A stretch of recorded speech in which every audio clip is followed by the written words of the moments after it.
पता है कि कंप्लेन करनी है। इस लड़के को दरबदर कर दिया है। 20 साल तक इससे झूठ बोला गया है।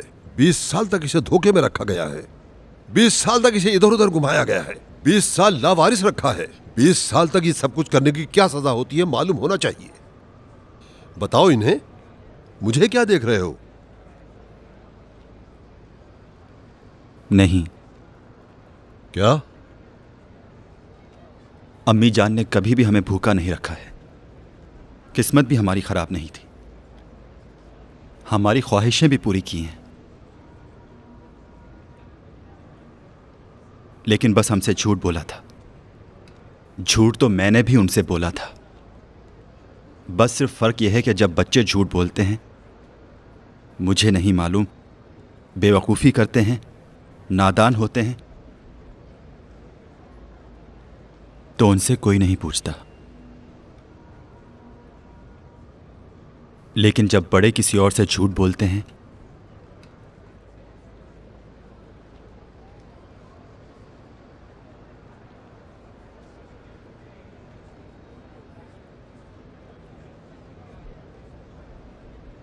तो उसके पीछे जरूर कोई ना कोई मकसद होता है।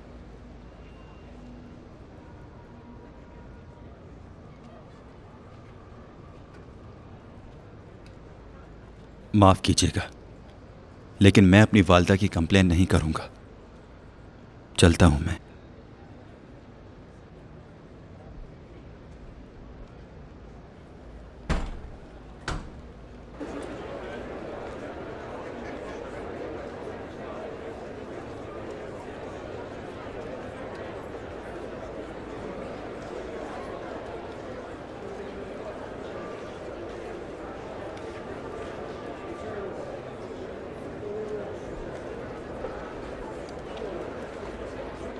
क्या हो गया? क्या दोबारा करंट लग गया तुम्हें? जाओ, जाके सब रसीदें ले आओ।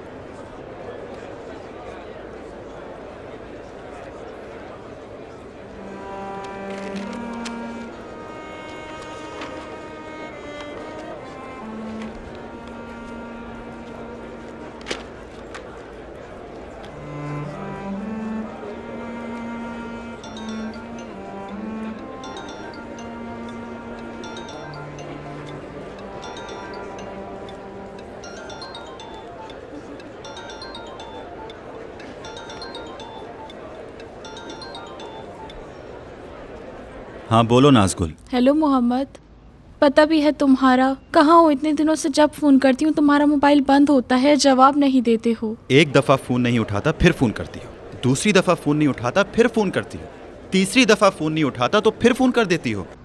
मैं काम कर रहा हूँ तभी फ़ोन नहीं उठाया मैंने। फ़ोन करके कुछ मंगवाना था क्या? अम्मी अस्पताल में दाखिल हैं। जब भी उन्हें होश आता है तो सिर्फ तुम्हें याद करती हैं। उन्हें क्या हुआ है? पूछ रहा हूँ, उन्हें क्या हुआ है? कौन से अस्पताल में हैं? कल परसों मैं आपको फोन करूंगा। अस्सलाम वालेकुम। जी अच्छा। जरा 1-2 दिन रुक जाए, उसकी तबीयत कुछ।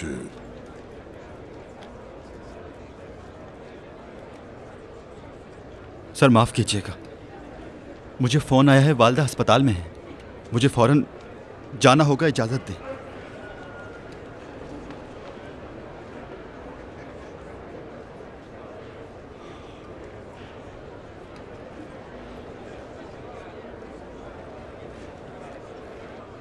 छीन लिया है, मुझसे छीन लिया है।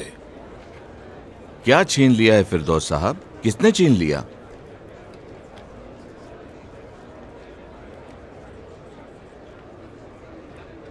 औरतें।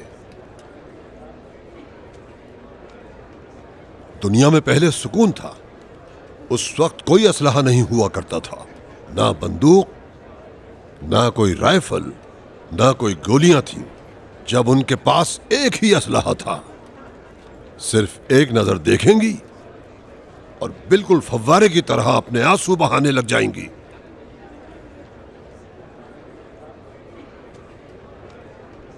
ऐसा कौन सा मर्द है जो औरत के आंसुओं के सामने आकर खड़ा हो जाए? हम मर्द क्या हैं? कुछ भी नहीं।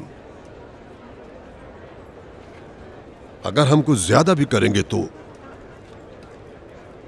सिर्फ दिल पर हाथ रखकर कहेंगे आ, मतलब कि हमारी हालत खराब है। उसके बाद क्या होता है? बेटा सामने खड़ा हुआ देखता है कि मेरे बाबा दिल पकड़े हुए हैं। बच्चों शोर ना करो, मेरे बाबा की हालत खराब है। और बेटी को कहा जाता है कि तुम अपने बाबा की तबीयत का ख्याल करो। हम बेवकूफ मर्दों का सिर्फ ये एक ही हथियार था, उसे भी छीन लिया गया।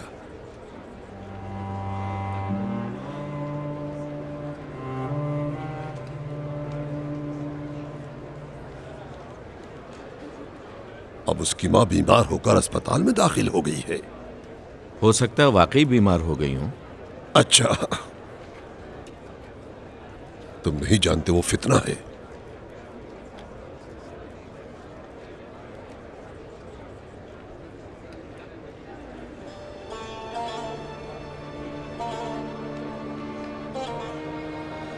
अगर उसने इस लड़के को बहका दिया तो क्या होगा?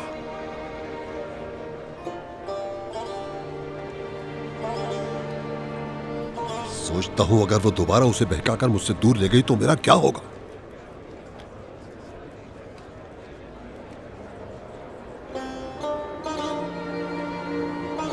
उसके बाद मैं क्या करूंगा फिर?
अभी सो रही हैं क्या? हाँ। उन्हें अभी वार्ड में लेकर आए हैं, इसका मतलब है उनकी तबीयत ठीक है। तुम परेशान नहीं होना उसको। तुम भी कुछ देर जाके आराम कर लो। नहीं, उनके पास ही रहूंगी।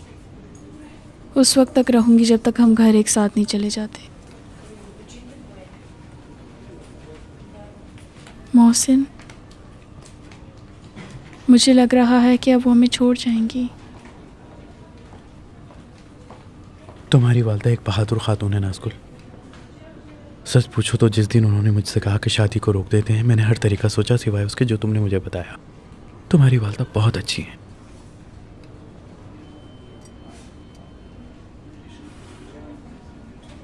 सच में तुम ये दिल से कह रहे हो?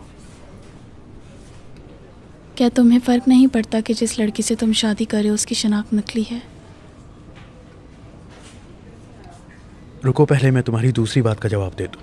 तुम्हारी शनाख्त नकली नहीं है, सिर्फ किसी और की शनाख्त पर ज़िंदगी गुजारी है, नकली नहीं है। और तुम्हारी पहली बात का जवाब, हाँ, सच में मैंने ये बात अपने दिल से कही है। मैं तुम्हें पहले ही दिन से चाहता था, लेकिन जब मैं तुम्हारी वालदा से मिला तो खुद ही सोचने लगा कि ऐसी लड़की से शादी करना जो ऐसी माँ की परवरिश में बड़ी हुई हो, खुशनसीबी होगी मेरे लिए। सच में? हाँ हाँ, सच में। अच्छा ये बताओ, तुमने कभी ये सुना है माँ को देखो और बेटी से शादी करो?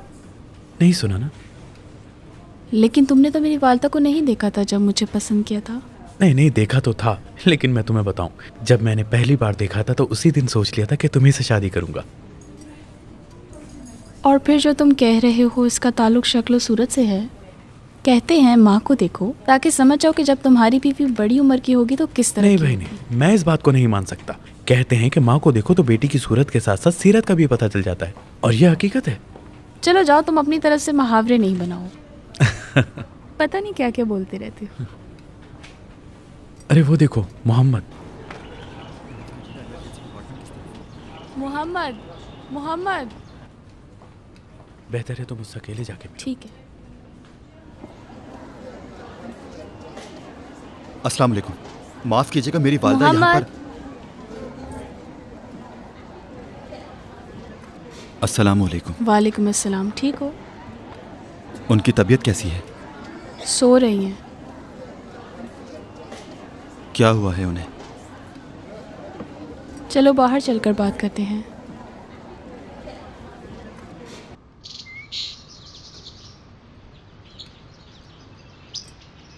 तुम्हें उन्होंने 10 से ज़्यादा फ़ोन किए हैं। अम्मी मौत के मुंह से वापस आई हैं। कितनी दफ़ा सोच रही थी। तुम जवाब क्यों नहीं दे रहे थे? अम्मी को जब होश आ रहा था वो तुम्हारा ही नाम ले रही थी।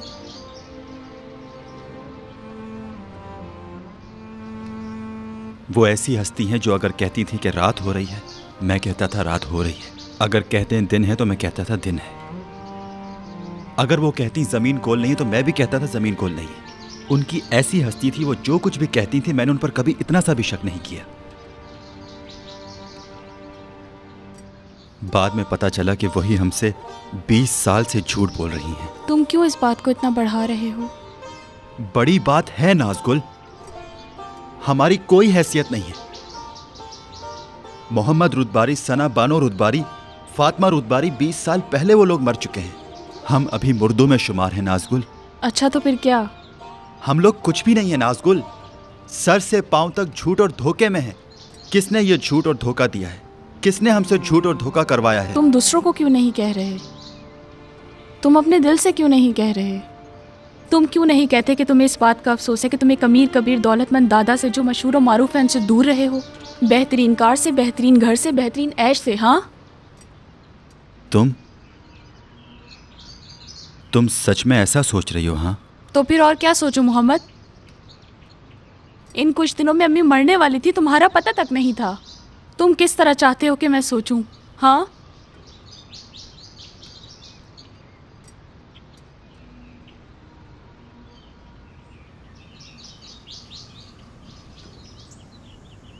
अच्छा, ये हमारे दादा जान किस तरह के हैं? कौन? वही दादा जान जो हमें 20 साल बाद मिले हैं। वही जो जिस दिन से तुम्हें मिले तुमने अपनी माँ बहन दोनों को अकेला छोड़ दिया है। वही जिसकी वजह से तुमने अपनी अम्मी जान से इतनी लड़ाई की क्योंकि उन्होंने हमें इतने सालों उनसे दूर रखा। वही। फिरदौस साहब। क्या? उन्हें तुम फिरदौस साहब कहते हो? हाँ। किस लिए? क्या उन्होंने तुम्हें दादा कहने से मना किया हुआ है? मैं खुद नहीं चाहता। क्यों? इसीलिए कि मैं नहीं चाहता। कोई सिनेमा की फिल्म है, 20 साल बाद एक शख्स सामने आए और कहे मैं तुम्हारा दादा हूं, और फिर मैं उनके पास जाऊं और कहूं ओ हाय दादा जान, आपकी मुझे बहुत याद आती थी। ये जिंदगी का तरीका नहीं है नाज़गुल। खुद मैं उन्हें दादा जान नहीं कहना चाहता। मतलब इस बारे में मैं बिल्कुल नहीं सोचना चाहता। अच्छा, तुम उन्हें दादा कहो या ना कहो, लेकिन वो हमारे दादा तो हैं ना। मैं देखना चाहती हूँ कि वो कैसे दिखते हैं। बिल्कुल दूसरे दादाओं की तरह। बद इखलाक, अहमक, बातों को इतना लंबा करके सुनाएंगे और हर आदमी को नसीहत करेंगे। दादा जान इस तरह के तो बिल्कुल नहीं होते हैं। वो सब अच्छे होते हैं, रहम दिल होते हैं, मोहब्बत करते हैं, ऐसे ही होते हैं। वो अकेले ही ऐसे हैं।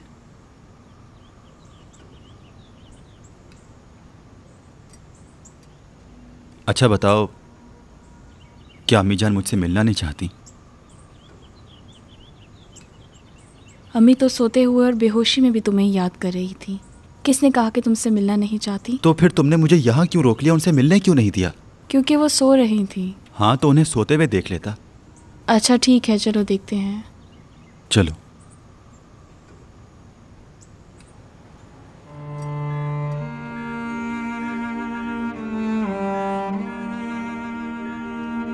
आ जाओ, आ जाओ तुम। ठीक है अब।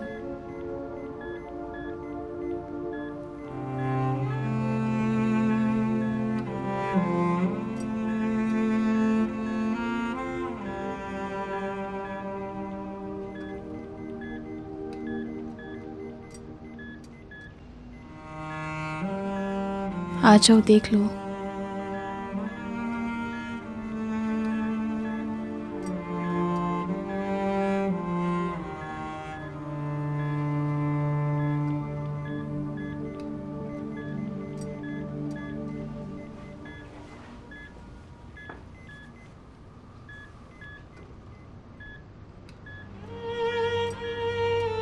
अब ठीक है।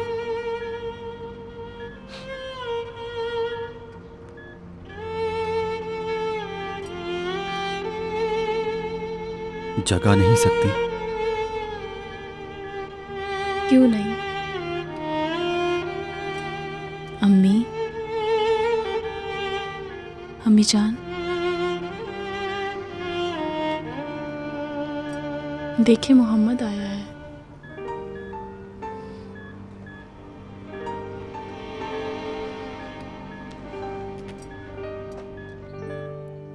अस्सलाम वालेकुम अम्मी जान।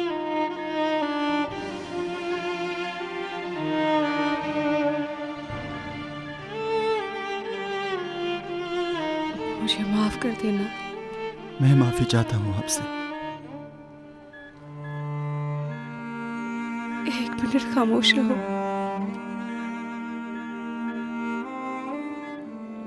जो मुश्किलात मैंने तुम्हें और तुम्हारी बहन को दी है उसके लिए माजरत चाहती हूँ।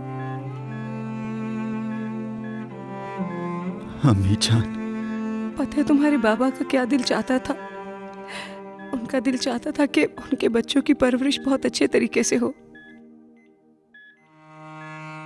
लेकिन मैं नहीं जानती थी कि इस काम को किस तरह से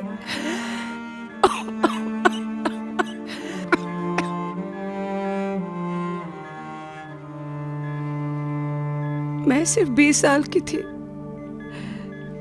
मैंने उस वक्त वही किया जो मेरी समझ में आया, लेकिन मुझसे गलती हो गई है। तुम दोनों मुझे माफ कर देना। कैसी बातें कर रही हैं अम्मी जान?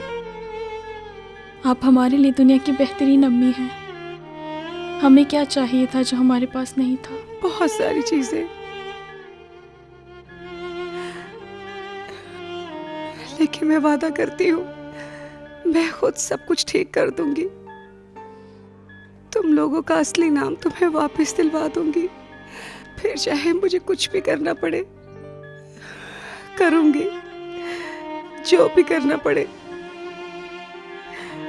मोहम्मद, बस मुझसे तुम कभी नाराज नहीं होना। क्या कह रही हैं अम्मी जान? बस ये बात मैं कभी भी बर्दाश्त नहीं कर सकूंगी। मैं गलत करूंगा अगर आपसे नाराज होऊंगा तो।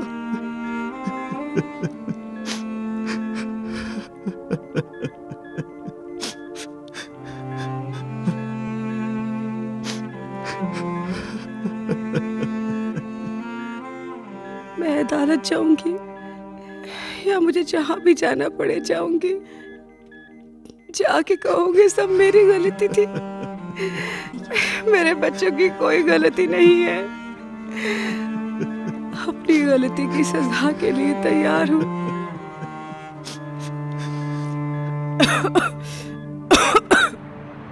मैं अदालत जाऊंगी या मुझे जहां भी जाना पड़े जाऊंगी।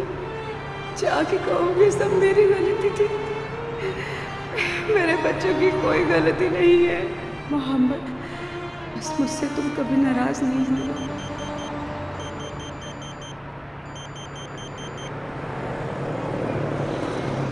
अस्सलाम वालेकुम फिरदौस साहब। कहाँ हो तुम माहिर बेटे? सड़क पर हूँ। सड़क पर क्या कर रहे हो? मैं जा रहा हूँ। तुमने तो कहा था कि तुम अपनी वालदा को देखने जा रहे हो। गया था सर, गया था। अभी मैं अस्पताल से ही आ रहा हूँ। तुमने मुझसे सिर्फ अस्पताल जाने की इजाजत ली थी, ना कि ये कि तुम सड़क पर घूमो। जल्दी वापस आ जाओ, हमें खाना खाने के लिए जाना है। मतलब मैं मार्केट आ जाऊं? नहीं, वहां नहीं। तुम पुराने शंगुलाबाद आ जाओ, पता तो है तुम्हें। जल्दी से मार्केट आ जाओ, वहीं से एक टैक्सी लो और फौरन मेरे पास आ जाओ। ठीक है।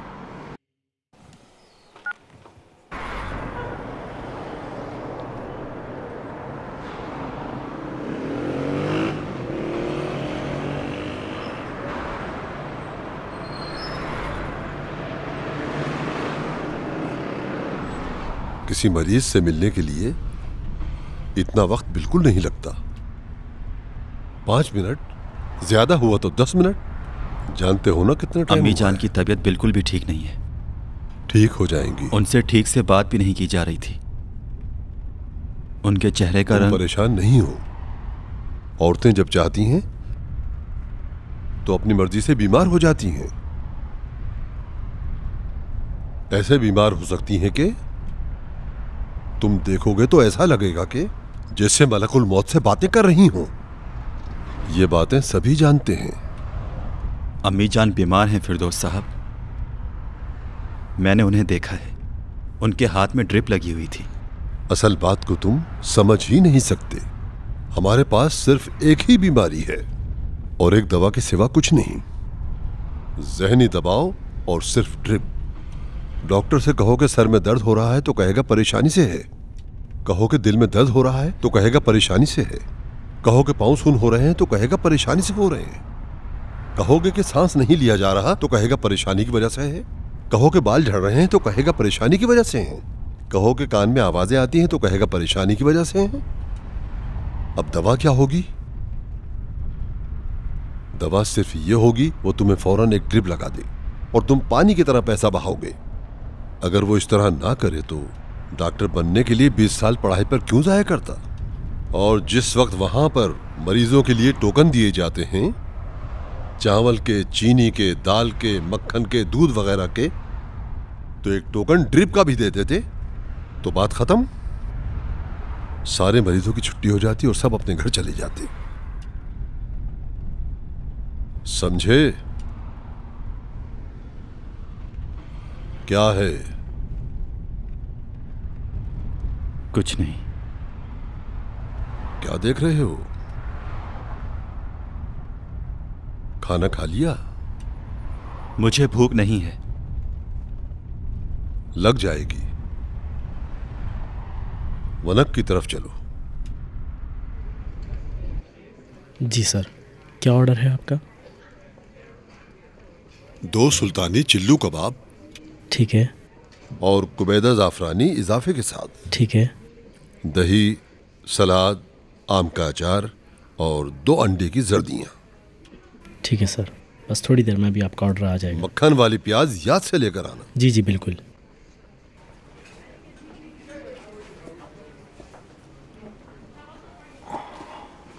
अस्सलाम वालेकुम सर। वालेकुम अस्सलाम। ये लीजिए। बहुत बहुत शुक्रिया। ये लें।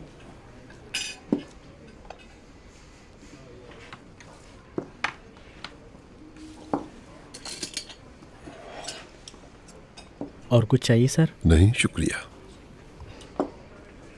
सुनो, ये दही खा लो, तुम्हारी भूख खुल जाएगी। सर, मेरी वालदा चाहती हैं कि सब काम ठीक से हो जाए। कौन से काम?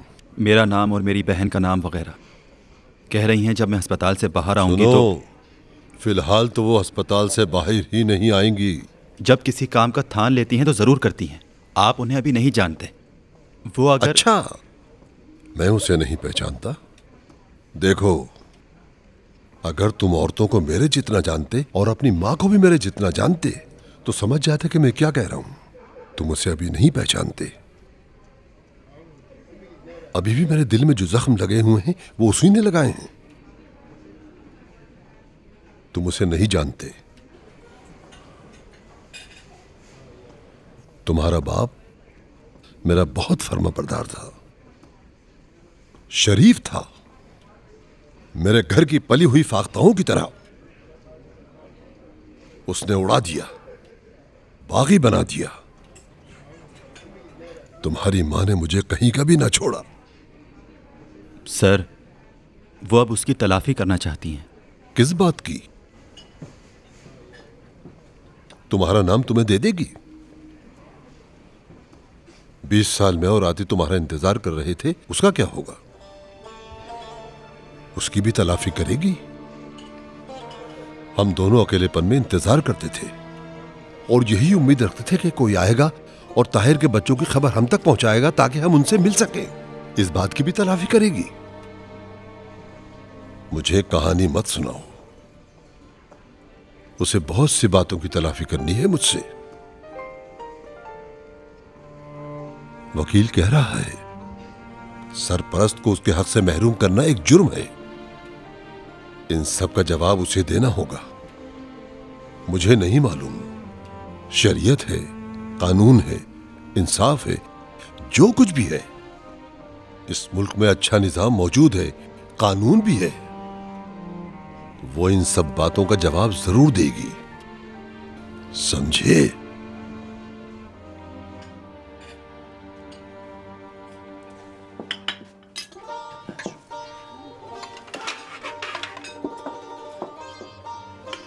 ये लीजिए सर। बहुत बहुत शुक्रिया। और कुछ चाहिए सर? नहीं शुक्रिया, ये लो। आप करना क्या चाहते हैं? मैं कुछ भी नहीं, मुझे तो कोई मतलब नहीं। कानून कानून उससे निपट लेगा।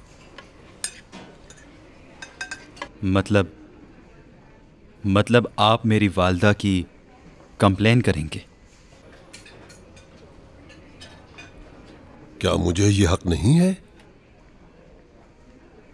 ठीक है, अगर आपका और आपके वकील का यही फैसला है एक तरफ रहने का और मेरी वालदा के मुखालिफ खड़े होने का, तो ये बात जान लें, फिर मैं उन्हीं की तरफ हूं। तुम खाना शुरू करो।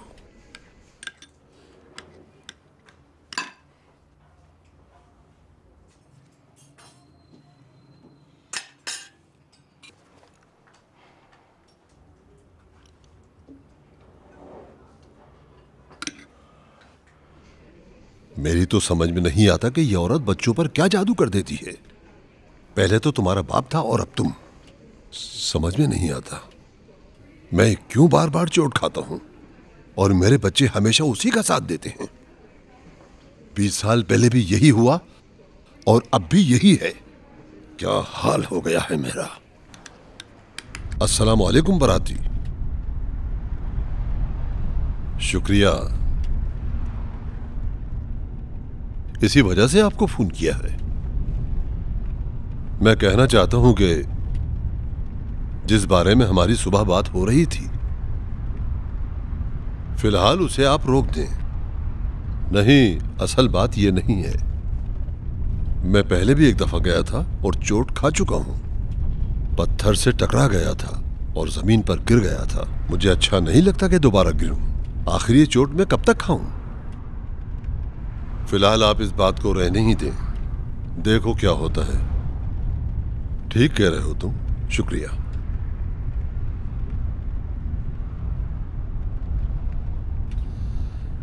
क्यों मुस्कुरा रहे हो? मुस्कुराने की तो कोई बात नहीं थी। जी अच्छा फिरदौस साहब, मेरे सामने बिला वजह मुस्कुराने की कोई जरूरत नहीं है।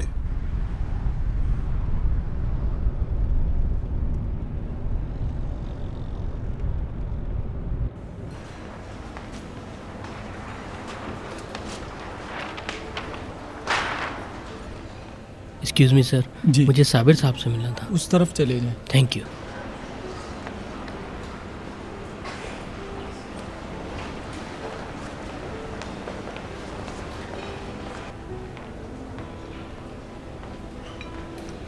आ गया।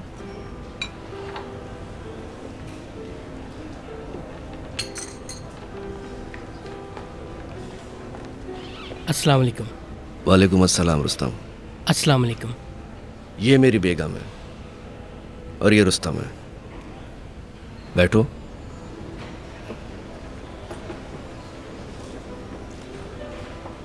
क्या खाओगे? माफ़ कीजिएगा सर, आपने बुलाया तो मैं आ गया। आप अपने वालिद को तो जानते ही हैं। अगर उनको पता चल गया कि मैं यहाँ आया हूँ तो मेरी तो नौकरी गई। मैं आपसे रिक्वेस्ट करता हूँ सर, चाहे कुछ भी हो जाए, आप मुझे इस मामले से दूर रखेंगे। रुस्तम साहब, आप खुद इस मसले में शामिल हैं। कौन सा मसला? जो भी मसला हो चाहे। ये क्या कह रही हैं साबिर साहब? तुम्हारा मसला? कसम से अगर मेरी नौकरी। तुम फजूल में कसम वगैरह मत खाओ। मुझे बताओ, भूल रहे हो उस रात तुमने साबिर से 5 लाख रुपए लेकर मालिक के मकान को दिए थे? या उस रात तुम साबिर के साथ गए ही नहीं थे और उसके वालिद के लॉकर की नकली चाबी भी नहीं बनाई? रुस्तम साहब, तुम खुद इस मसले के दरमियान मौजूद हो। ओ मेरे खुदा, मैं तो बर्बाद हो गया। ये आप तुम क्या बेफिक्र कह रही रहो। हैं? मैं और मेरे शौहर नहीं चाहेंगे कि तुम किसी मुसीबत में पड़ो। मतलब अगर साबिर के साथ रहोगे तो फिरदौस साहब की हिम्मत नहीं कि तुम्हें कुछ भी कह सकें। मुझसे जो कहा गया था मैंने वही किया। आराम से बैठ जाओ। तुम्हारा बहुत बहुत शुक्रिया, मैं तुम्हारा शुक्रगुजार हूँ। बस तो फिर मुझसे क्या चाहते हैं? कुछ भी नहीं, सोचा यहाँ आ जाओ और एक कप चाय तुम्हारे साथ बैठकर पी लें। तुम्हें बता दूं कि हमें तुम्हारे बारे में सब मालूम है और इसीलिए तुम हमारे साथ शामिल हो गए हो। किस लिए? आखिर मैंने ऐसा किया क्या है? एक काम तुमने कर दिया है जो तुम्हें नहीं करना चाहिए था। क्या किया है मैंने? तुमने मुझे क्यों नहीं बताया कि आजकल मार्केट में क्या हो रहा है? कुछ नहीं हो रहा वहाँ, हमेशा की तरह कुछ नहीं हो रहा। मैं तो सुबह सवेरे ही ऑफिस आ जाता हूँ और फिर वही ये रोज। बातें नहीं करो रुस्तम, मेरा मतलब इन बातों का नहीं है। फिर क्या बात है सर? शायद मेरे भाई के बारे में तुमने इधर उधर से कुछ सुना तो होगा। जी सर। तो फिर मेरे भाई के बच्चों के गुम होने का भी सुना होगा। कुछ बातें। अच्छा, मेरे बाबा कह रहे हैं कि मेरे भाई का बेटा मिल गया है। कब ऐसा हुआ है? आखिर वो लड़का कब मेरे बाबा के पास आया है और कहां से? मैं कसम खाकर कहता हूँ साबिर साहब, इस बारे में मुझे कुछ भी नहीं पता। अगर मेरी इजाज़त के बगैर इस मार्केट में कोई आ भी जाए तो। क्या हुआ, कुछ याद आ गया है क्या? वो भी हो सकता है। कौन? क्या? कहीं वही लड़का ना हो सर। कौन सा लड़का? वही मोहम्मद लड़का जनाब। वो चिलगोजा झाड़ू वाला? जी सर। दरअसल जब से वो यहाँ आया है फिरदौस साहब कुछ बदल से गए हैं। कभी बाहर उसे ढूंढने के लिए निकल जाते हैं, कभी होटल ले जाते हैं, कभी उसके लिए जेल चले जाते हैं। फिर जेल से आने के बाद कहते हैं कि उसके लिए 5 स्टार होटल बुक कराओ। पागल से हो गए हैं वो। मुझे तो उसी पर शक है। उसके अलावा मार्केट में कोई नहीं आया। जो इस लड़के के लिए किया है वो आज तक किसी के लिए नहीं किया।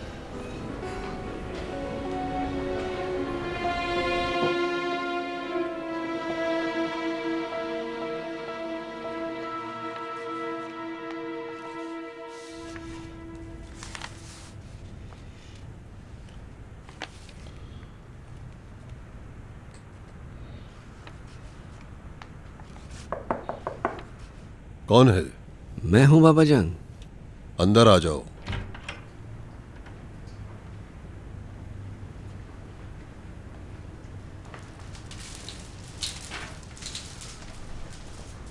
अस्सलाम वालेकुम बाबा जान। वालेकुम अस्सलाम। बैठो।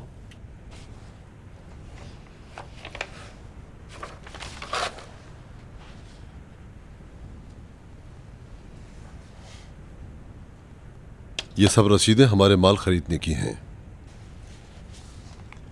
10-15 दिन बाद बाग वाले फ्रूट तोड़ना शुरू करेंगे और लोड करेंगे। दिन रात हमारे पास सर खुजाने की फुर्सत नहीं होगी। और हाँ, उसमें से आधा माल बर्फ खाने भेज देना। तुम बर्फ खाने की तैयारी कर लो। अभी वक्त मौजूद है बाबा जान। वक्त कहाँ है? कह रहा हूं 15 दिन के बाद ट्रक के पीछे ट्रक माल आना शुरू हो जाएगा। अगर चाहते हो कि हमारा फ्रूट महफूज रहे तो बर्फ खाने की बुकिंग पहले होनी चाहिए। अगर तुम चाहते हो कि तुम्हारा फ्रूट ताज़ा और मीठा रहे तो तुम्हें उसे बर्फ खाने में फौरन रखना होगा। अगर पहले बर्फ खाने की बुकिंग ना करवाई तो जितना माल हमारे पास आएगा यहीं का यहीं रह जाएगा। अगर बर्फ खाना बुक ना हुआ तो सारी दुनिया का फ्रूट भी अगर तुम यहां पर इकट्ठा कर लोगे, या तो वो गल सड़ जाएगा या फिर वो सारा फ्रूट मवेशियों की खुराक बनेगा। तुम इन सब बातों को आखिर कब समझोगे साबिर? लेकिन मैं किसी और बात के लिए आपके पास आया हूं बाबा जान। किस बात के लिए? जो बात मैं कर रहा हूं वो ज्यादा जरूरी है। इससे भी ज्यादा एक जरूरी बात है। कुछ हुआ है क्या?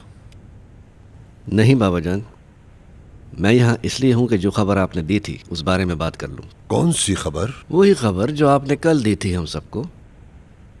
मेरा मतलब है कि ताहिर के बेटे की बात। फिलहाल जितना बताना था बता चुका हूं। बाद में नहीं बाबा जान, अभी इसी वक्त। तुम्हें क्या हो गया है? मुझे कुछ भी नहीं हुआ है। सिर्फ मैं ये नहीं चाहता कि कोई आपको आके आपकी मोहब्बत और रहमदिली से फायदा उठा के बेवकूफ बना ले। ये तुम क्या कह रहे हो साबिर? ये बात आजकल बिल्कुल आम है, बेवकूफ बनाना। मुसीबत तो ये है कि अखबार नहीं पढ़ते आप, कोई इत्तला ही नहीं है कि लोग कैसे चोरी और धोखेबाजियां कर रहे हैं। लेकिन टीवी पर ड्रामे तो आपने देखे ही होंगे। कितने ड्रामे और फिल्में आपने देखी जिसमें यही सब चलता आ रहा है। बच्चे 20 साल के बाद मिलते हैं और सारा मालो दौलत लूटकर हमेशा के लिए फरार हो जाते हैं। ये बात धोखा नहीं है, तुम परेशान न हो। पहली बात कि ये आप कह रहे हैं कि धोखा नहीं है, लेकिन लोग इन बातों को नहीं जानते हैं। ये लोगों की हालत के बारे में मैं तुमसे ज्यादा जानता हूं। तुम मुझे ये नहीं बताओ कि आजकल के लोगों के हालात किस तरह के हैं। हराम का लुकमा नहीं खाना चाहते ऐसे भी लोग हैं। उनका ज़मीर नहीं चाहता कि वो कोई गलत काम करें। पहली बात, अच्छा और बुरा हर जमाने में मौजूद होता है। दुनिया में हर तरह का इंसान है। कुछ लोग बाज़मीर होते हैं और कुछ लोग बेज़मीर। दूसरी बात, वो लड़का ताहिर का बेटा है। तुम बेफिक्र रहो। लेकिन मैं शक में हूं बाबा जान। क्या कल आपने नहीं कहा था कि ताहिर का हिस्सा उसके बेटे को दे देंगे? अच्छा, कोई 20 साल बाद आपके सामने आया है और कह रहा है कि वो ताहिर का बेटा है, आपकी अपनी आधी दौलत उसे दे देंगे? बस ऐसे ही, इसी मुंह से, बिल्कुल चुपचाप होकर? इस तरह नहीं होता है। कुछ प्यार भरी बातें करने या कसम खाने से कुछ नहीं होता है। अब आजकल सब कुछ साइंस में मौजूद है। एक डीएनए टेस्ट करवा लें और फिर सब क्या कुछ। कह रहे हो? तुम साइंस को मेरे सामने मत लाओ। तुम मुझसे इस तरह बात नहीं करोगे। तुम इब्ने सीना और मैं मुल्ला नसीरुद्दीन का गधा हूं। मैं खुद हवा में उड़ती चिड़िया के पर गिन लेता हूं। मुझे मत सिखाओ कि कौन क्या है। क्या सोच रहे हो?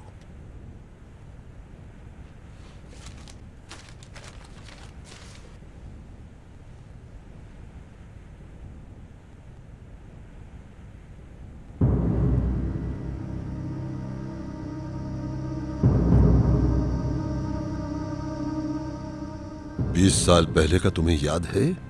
तुम्हें मैंने एक गांव में भेजा था कि जाके देखो जिस औरत और बच्चों को पकड़ा है वो ताहिर के बच्चे हैं या नहीं।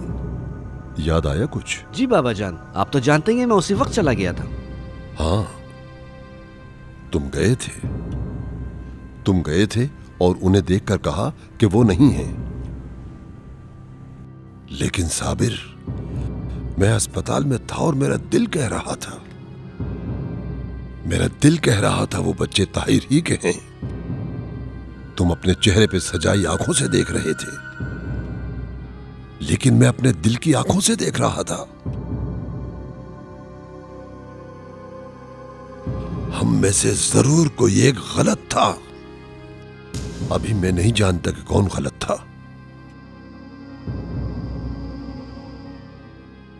अब ताहिर का बेटा वापस आ गया है, अपने पैरों पर चलकर।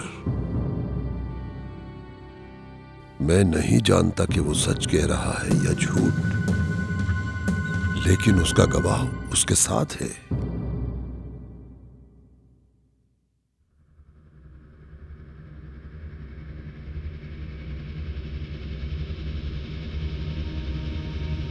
उसकी मां को भी मैंने देखा है। मैं शायद अपनी शक्ल भूल सकता हूं, लेकिन ताहिर की बीवी की शक्ल नहीं भूल सकता। अपनी आंखों से देखा है कि वो ताहिर ही की बीवी है। दूर से अंधेरी रात में नहीं देखा, करीब से देखा है। इस तरह दिन की रोशनी में। समझे?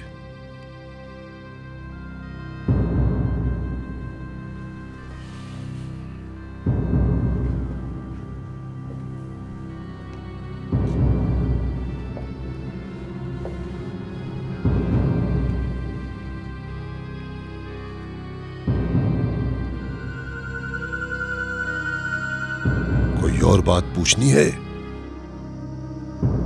नहीं बाबा जान।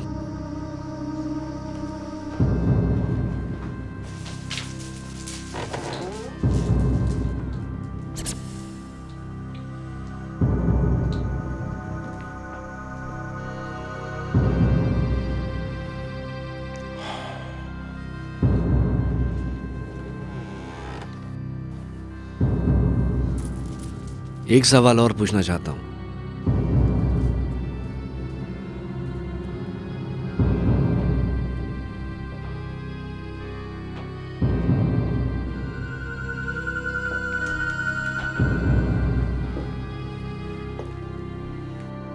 ये वही लड़का मोहम्मद है ना?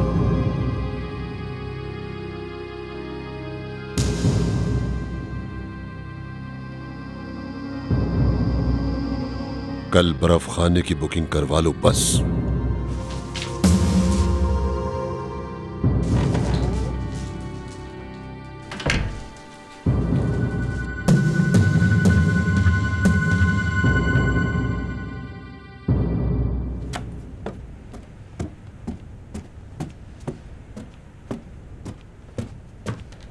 हेलो हेलो, क्या है जो मुझे खड़ी खड़ी घूर रही हो? माफ कीजिएगा। हेलो, सुनो, देखो मैं क्या कह रहा हूं। अभी इसी वक्त तुमसे मिलना चाहता हूं। नहीं, अभी इसी वक्त।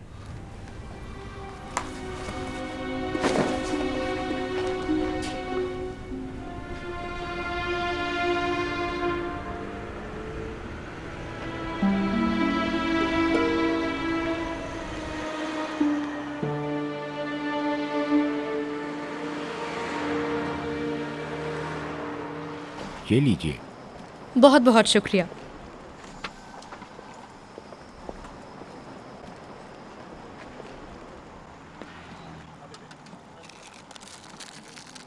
शक्कर इसमें डाल दूं?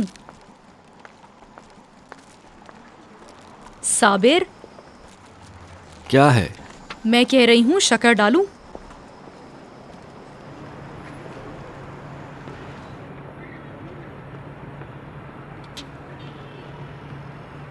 ये लो।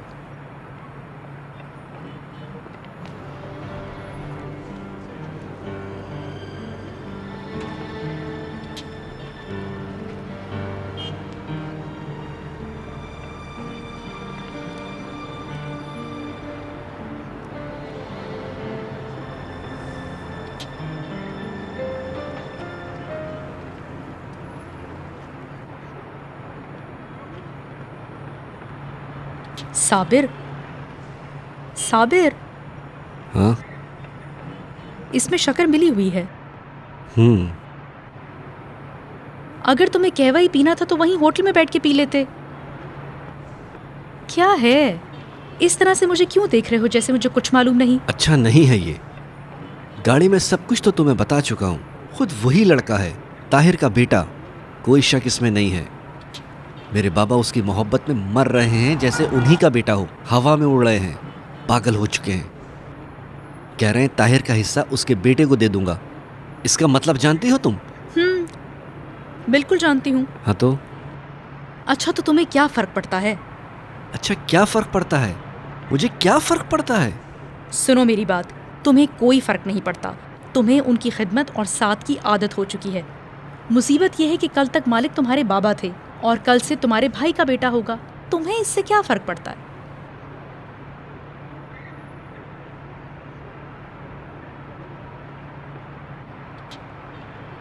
तुम मुझसे क्यों उलझ रही हो परिसीमा? 40 साल से मेहनत कर रहा हूँ इस सब दौलत के लिए। अपनी जवानी बर्बाद कर चुका हूँ, मुश्किलात उठाई हैं। उस पर मैंने क्या कहा है? मैं सच क्यों बोल रही हूँ? क्या झूठ बोलूं? मेरी खराबी ये है कि मैं सच्चाई बोल देती हूँ। शीशा बन गई हूँ तुम्हारे सामने ताकि तुम खुद को देख सको। अब अगर जो कुछ तुम देख रहे हो अगर एक शख्स बगैर हाथ पांव के कमजोर और नौकर खसलत का है तो उसमें शीशे की गलती नहीं है, वो तुम हो साबिर, वो तुम ही हो। मुझे नहीं कहो नौकर और डरपोक, नहीं कहो। कहूंगी और हर दफा कहूंगी साबिर साहब। जानते हो क्या, तुम बिल्कुल हीरोइन की तरह हो गए हो। जब वो नशे में होता है तो सोचता है कि कल जब सो के उठूंगा तो छोड़ दूंगा, लेकिन जब कल आ जाता है तो उसका नशा टूटने लगता है और उसकी वजह से वो कांपता है। फिर दोबारा कल की तरह नशा करने लगता है। रुस्तम को गिरबान से पकड़कर तुम चाबी बनवाने वाले की दुकान पर तो ले गए और अपने बाबा के लॉकर की चाबी भी बनवा ली। उसके बाद क्या हुआ? कुछ भी नहीं। चाबी तुम्हारी जेब में है और तुम में इतनी हिम्मत नहीं कि बाबा के कमरे में चले जाओ। तुम वही हो साबिर। यकीन करो तुम ऐसे इंसान हो जिससे कोई काम ठीक करने की उम्मीद ही नहीं है। तुम में किसी भी काम की कोई काबिलियत नहीं है। हाँ यही बात है बस।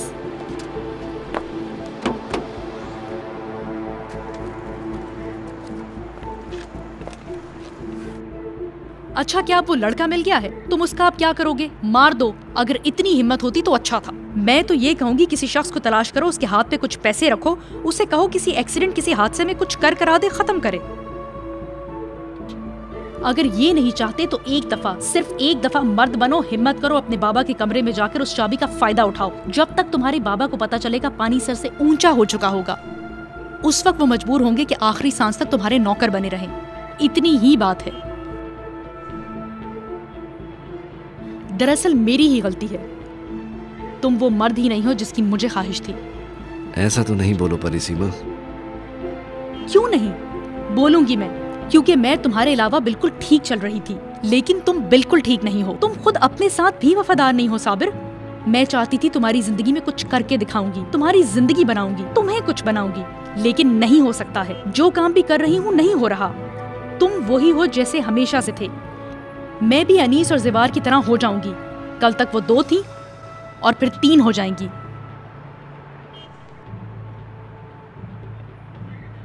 बस यही होना था, यही मेरा मुकद्दर है। ऐसा मत करो परिसीमा, तुम जानते हो मैं तुम्हें रोता हुआ नहीं देख सकता। हाँ, तो मुझ में भी तुमसे नाराजगी की हिम्मत नहीं। तुम्हें याद है कि किस हालत में तुम होटल में मेरे पीछे तक आ गए थे? तुम मुझे छोड़ना नहीं चाहते थे साबिर। बताओ मुझे क्या करना है। मैं तुमसे सिर्फ इतना चाहती हूँ कि मर्द बनो। तुम सब मर्दों के दिलों में एक ही शिकायत है कि तुम अपने बड़ों की तरह क्यों नहीं हो सकते। क्यों तुम लोग उनकी तरह 8-10 बीवियां नहीं रख सकते? लेकिन तुम लोग इस बात को भूल जाते हो। सुनो, वो रख सकते थे क्योंकि उनमें इतनी हिम्मत थी, क्योंकि वो अपने सारे घर के खर्चे अपने कांधों पे उठाते थे। वो किसी भी बीवी के दिल में कोई ख्वाहिश नहीं छोड़ते थे। अपनी बीवियों की एक एक ख्वाहिश के लिए जान देते थे। पहाड़ बनकर खड़े हो जाते थे और सबके टुकड़े कर देते थे। कोई भी उनकी बीवियों में से अगर कुछ मांगती तो वो उसे लेने के लिए दुनिया के उस पार चले जाते, कोकाफ तक चले जाते और ले आते। लेकिन तुम लोगों का क्या होगा? तुम लोग तो अपने पाँव पर भी खुद खड़े नहीं हो सकते, बल्कि अपनी जिंदगी गुजारने की जिम्मेदारी ठीक से अंजाम भी नहीं दे सकते। उसके बाद तुम इंतजार कर रहे हो कि एक औरत तुम पर भरोसा करे? तुम लोग वाकई खुशनसीब हो। मैं सोच रहा था कि मैं तुमसे मिलने के बाद ठीक हो जाऊंगा। तुम ठीक हो जाओगे अगर सिर्फ जरा सी तुम में हिम्मत और ताकत मौजूद हो। अगर जरा सी हिम्मत और ताकत दिखाओगे तो, सिर्फ यही साबिर। अगर ऐसा नहीं हो तो ना तो तुम्हारी हालत ठीक होगी और ना ही तुम मुझे अपने पास पाओगे। साबिर, जिस तरह अचानक तुम मेरी और मैं तुम्हारी जिंदगी में आ गई हूँ, उसी तरह तुम्हारी जिंदगी से चली भी जाऊंगी। मुझे बता दो, तुमसे नहीं होता तो मत करो। अब यहाँ से हटो और दरवाजा बंद कर दो। मुझे अब सर्दी लग रही है साबिर।